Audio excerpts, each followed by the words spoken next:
నమస్తే అందరికీ.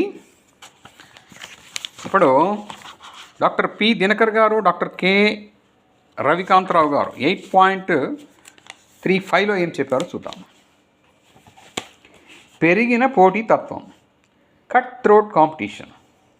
విద్యార్థులు తమ సామర్థ్యాన్ని తెలుసుకోకుండా విజయాన్ని సాధించడానికి గుడ్డిగా పోటీ పందెంలో పాల్గొంటున్నారు. ఫలితంగా అపజయాలు ఎదురై మానసిక ఉద్వేగాలు పుట్టి మానసిక సమస్యలు, మానసిక రుగ్మతలు వృద్ధి చెందుతాయి.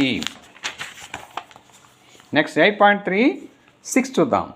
నకారాత్మక ఆలోచన దృక్పథం, పెసిమిస్టిక్ వ్యూ ఆఫ్ థింకింగ్. విద్యార్థి యొక్క ఆశ వృద్ధి ఆలోచనలు అతనిని గమ్యానికి దగ్గర చేస్తాయి. ఈ క్రమంలో అతడు విజయవంతం కావడానికి పరుగుల్ని ప్రారంభించి విజయాన్ని సాధిస్తాడు.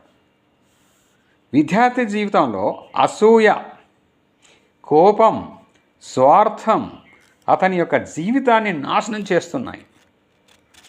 కావున విద్యార్థులు తమ యొక్క నిరాశావాదం మరియు ఆ చెడు ఆలోచనలను నియంత్రించుకొని గమ్యం సాధించడానికి కృషి చేయాలి. ఓకే, నెక్స్ట్ 8.37 నెక్స్ట్ వీడియోలో చూద్దాం.